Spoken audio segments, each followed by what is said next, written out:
আপনার মেরুদণ্ড কি বাঁকা হয়ে গেছে? তাহলে আপনি এই ভিডিওটি দেখুন আর আপনার বাঁকা মেরুদণ্ড সোজা করুন। মেরুদণ্ড বাঁকার সমস্যার কারণগুলো কি জেনে নেওয়া যাক। এখন 8 থেকে 80 প্রায় সকলেই কোমরে ব্যথা, শিরদাঁড়ায় সমস্যা, কুঁজো হয়ে যাওয়া ইত্যাদি সমস্যায় ভুগছেন। এর পিছনে দায়ী সচেতনতা অভাব এবং অনেকটাই দৈনন্দিন জীবনযাত্রা।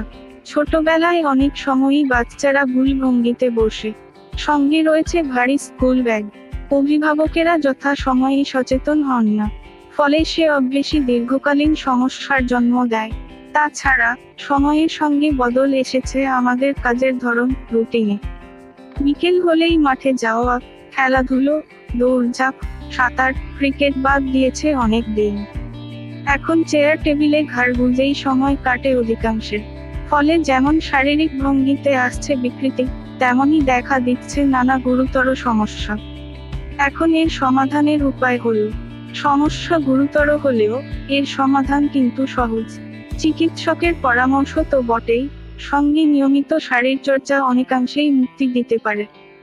শারীরিক ভঙ্গিমার জন্য শারীরচর্চা। সাধারণভাবে ভুল জীবনযাপন, শরীরের ভুল ভঙ্গি থেকে স্পাইনাল কর্ডের সমস্যা শুরু হয়। তাই সেদিকেই প্রাথমিক নজর দেওয়া প্রয়োজন। এর থেকে মুক্তির কিছু ব্যায়াম হলো, চাইল্ড পোজ, শিশুর হামাগুড়ি দেওয়ার ভঙ্গিতে মেঝেতে বসুন। এইবার পশ্চাৎদেশ পায়ের গোড়ালির উপর রেখে কপাল মাটিতে ঠেকান। হাত দুটো পিছনে নিয়ে তালু উল্টো করে পায়ের কাছে রেখে 10 গুনুন।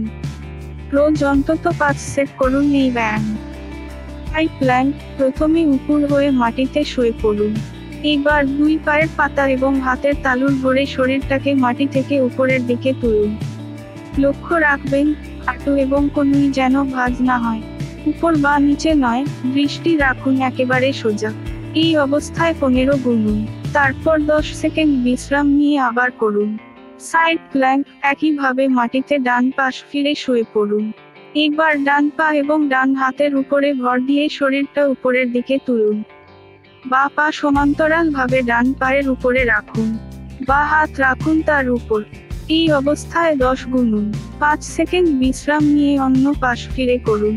চাইলে সাইড প্ল্যাঙ্কে প্রশিক্ষকের পরামর্শে হাত পায়ের অবস্থান ভঙ্গিতে সামান্য বদলও আনতে পারেন। গ্লুট ব্রিজ, এবার চিত হয়ে মাটিতে শুয়ে হাঁটু থেকে পা দুটো ভাঁজ করে নিন। হাত দুটো শরীরের 2 পাশে সোজা রাখুন। মাটিতে মাথা রেখে পায়ের উপর ভর দিয়ে কোমর থেকে শরীর উপরের দিকে তুলুন। এই অবস্থায় 10 গুনুন। বিশ্রাম সহ নিয়মিত 3 সেট করুন এই ব্যায়াম। ক্যাট অ্যান্ড কাউ স্ট্রেচ, প্রথমে 4 হাতে পায়ে ভর দিয়ে বসুন। হাতের পাতা ও হাঁটুকে সমান্তরালে রাখুন। এইবার প্রথমে মাথা নিচের দিকে ঝুঁকিয়ে দিয়ে পেট উঁচু করুন। 20 সেকেন্ড এই অবস্থায় থেকে মাথা যতটা সম্ভব উপরের দিকে তুলুন। সেই সময় পেট নামিয়ে আনুন মাটির কাছাকাছি। খেয়াল রাখবেন, হাত যেন কনুই থেকে ভাঁজ না হয়। ফরওয়ার্ড ফোল্ড টিল, 2 পায়ের উপর সোজা হয়ে দাঁড়ান। হাত রাখুন মাথার উপর। এবার হাঁটু না ভাঁজ করে কোমর থেকে সামনের দিকে ঝুঁকে হাত রাখুন মাটিতে। এই অবস্থায় 10 গুনুন।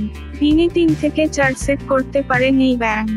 এছাড়াও শারীরিক ভঙ্গিমা ঠিক করতে, কুঁজো হয়ে যাওয়া এড়াতে chest opening, standing cat and cow, downward facing dog ইত্যাদি ব্যায়ামও করতে পারেন। মেরুদণ্ডের সমস্যায় শারীরচর্চা। স্পাইনাল কর্ডের সমস্যা কিন্তু এখন সাধারণ। এই সমস্যা থেকে মুক্তি পেতেও রয়েছে একাধিক ব্যায়াম। Rotational stretch, pelvic tilt, bridge, shoulder blade squeeze, cat and cow stretch সহ নানা ব্যায়ামে মিলতে পারে আরাম। রোটেশনাল স্ট্রেচ, পিঠ কোমরের ব্যথা সংক্রান্ত যে কোনো সমস্যায় এই ব্যায়ামের জুড়ি মেলা ভার।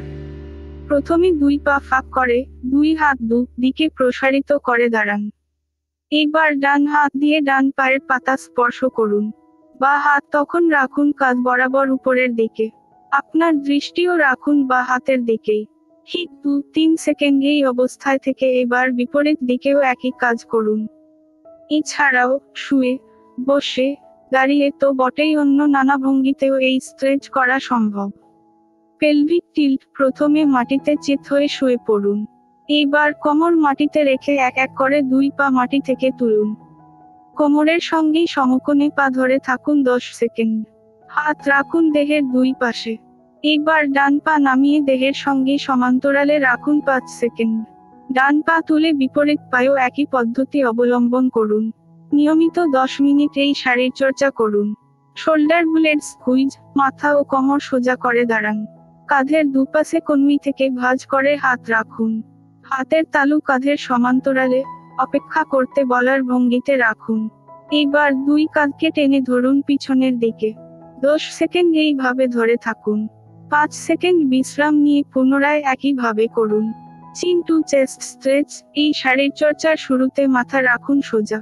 এবার ধীরে ধীরে মাথা নামিয়ে চিবুক ঠেকান বুকে। এই অবস্থায় 10 গুনুন। ঘাড়ের শিরায় টান লাগলে আস্তে আস্তে মাথা তুলে আবারও সোজা করুন। একটু বিশ্রাম নিয়ে এই পদ্ধতি দিনে অন্তত 5 বার করুন।